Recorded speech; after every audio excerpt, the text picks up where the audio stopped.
Well, once again, Anders Ahlberg and Roy Andersson, really good friends from the engineering education in Lund University, who've been extremely helpful in supporting us in the first steps of establishing the teaching academy of the public universities.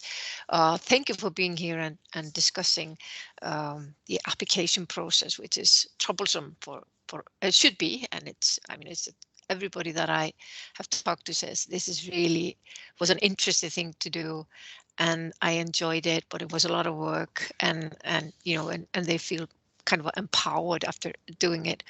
But we mentioned in our earlier talk, we talked about the evidence. When you build cases in your teaching portfolio, you usually build cases where you kind of demonstrate how your principles work in actual practice. And then you need somehow to prove that you have done things. And this is, it's a challenge everywhere around the world to prove that something that you do in your teaching actually has the effect that you want to have. Is it higher grades of students, or happier students, happier you, or whatever it is. So this has been a international problem challenge for many years. But when I'm writing my portfolio and I need to somehow prove that the things that I've been trying out in my teaching or working with my colleagues or whatever my case is, how can I evidence what I'm doing? And we have mentioned this a bit in our previous talks. But I can hear that in regards to when academics are applying for positions here, saying, how do I evidence? I've been teaching for 5 years. What kind of evidence do I have? So could you help us out there a bit? Maybe the word evidence is a bit harsh. Maybe we should have a less pressing word. Don't you think so, Roy? Yeah, and the important is as well that it should be representative. Sometimes people just collect everything they have, like books they have written and all student surveys and just hand in, unfiltered, unsorted. And then a committee don't know what to do with this. It needs to be linked to the cases you have and be representative of these. If you're specific in your cases, then you need to be as specific in your evidence listing as well, and don't come with like 400 pages of evidence if it's unfiltered. I've seen cases like that. Yeah. I've also seen the assessors, and they haven't looked happy. No. Okay, so it's not a good strategy. No, so I think it depends on the on the case, what kind of case you have. You can't have a general, you should have this as evidence. We have seen, of course, you have in your CV, if you got, that you have taken courses and then you have a certificate. That's an evidence that actually you took this evidence. Course. Yeah, formal evidence. Yeah. You have had a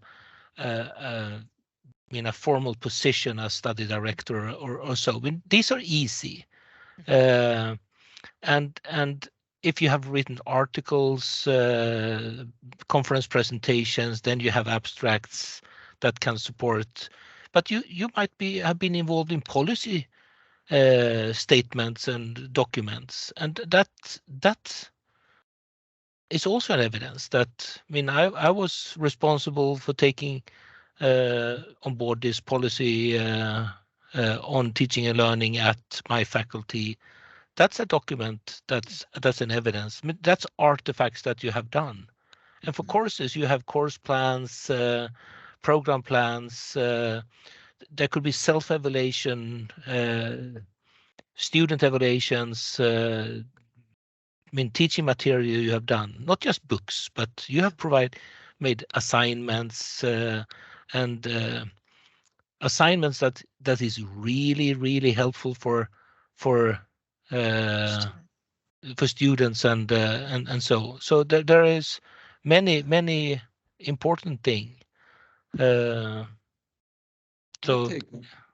take on on these things is that you might triangulate between your own observations, the performance of the students that you pick up in the exam, or in the examination part of the course, and from the course evaluations. So with those three as some sort of a unit, I think you can really convince me that what you did here really happened in the real world. So when we mention evidence, it sounds so concrete, but actually evidence is just a combination of things that convinces us that this happened in the teaching. Like you say, it can both be formal and informal, and you can also use the like the end of course survey and some quality issues that are already there, but also your own documentation, your own self own like if you keep a diary, or and then all these artifacts from your teaching, like you say, good assignments or your syllabus, or and now with Canvas things are more likely to be preserved.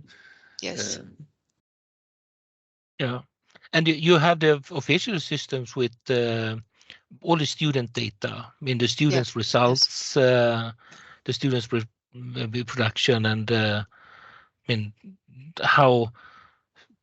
I mean, recruitment, you can say. I mean, for some courses are more popular than others, and there might be a reason for that, because sometimes it's because it's actually a good course. Sometimes it's just because they think it's a good course. But these things, you have student data as well. And anything that comes from the student is normally a good thing to bring in. So even if we should be very aware of that student evaluations are problematic. There is I mean, there is tons of literature written on this topic, but I mean, we should be aware of it. But we're doing this for the students, so their voices is normally a very good to have in this.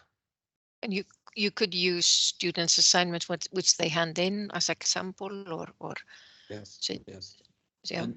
never feel the urge to be complete. I mean, you will never ever show everything you ever did as a teacher, but make a selection, a representative selection of for your case, for your specific case. So take that pressure off your shoulders, please. Are there any interesting evidence, if we still use that word, that you have seen through your journey that you found special? When I did my own teaching portfolio and I was applying for Excellent Teaching Award here, I actually put telephone numbers and names and email addresses to people I worked with as reference. So that was part of my evidence.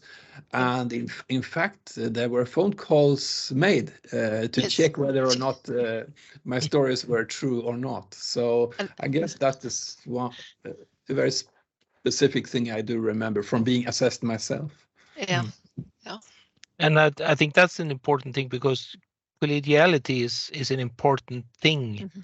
I mean, it's not about you and your own teaching. I mean, a good teacher helps other teachers to be better, and so on, in different ways. So how you work with your colleagues, and that's easy to just name and with an email.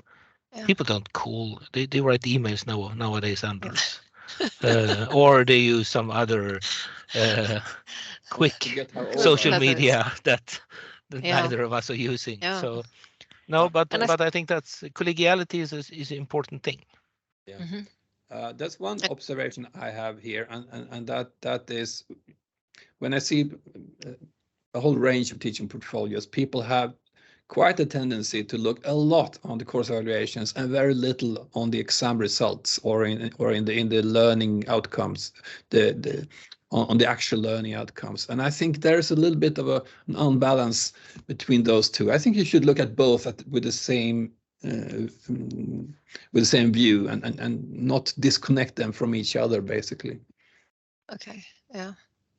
So yeah, and I'm just thinking aloud because I was at a conference at the Faculty of Health Sciences. There was a teaching day there, I think like a week ago or less, and they were presenting excellent work. The teachers there were presenting their developmental task, and there was a team of 3 academics who had gotten together. They were all teaching the same discipline, but in different years and different courses within the same program, and they all tried team-based learning. Yeah. And maybe because I was thinking of our discussion ahead, I thought it was so interesting how they talked about how they had gotten an idea from a colleague in another school, how they had then approached this teacher who was as expert within their own school to get more ideas. They had gone to a conference where this was an issue, and then there was so much collegiality between the 3 of them, because they were kind of sharing the questionnaires they were giving to their students, and learning from each other's experience. And I just thought, oh my God, this is collegiality in its purest sense. So it was this is what we do. And probably if I had asked them, is this evidence, they would said no. But exactly. This was all just a lot of learning that they had taken on together. That was So that when we use the word evidence, maybe the word in it is problematic in itself. It sends signals. Yeah, like police work. Like, what's the evidence for this? It's maybe what supports supportive material for your. That sounds much more neutral for your case and your statement. How do you support your case in some sense? Yeah, much better. Yeah. So we have discussed portfolios, cases, evidence, and I do think this will be helpful for those of you, teachers that will take on the task of writing the application in the spring. And I just want to thank you very much for sharing your expertise with us. That's a great collegiality of doing that. Thank you very much.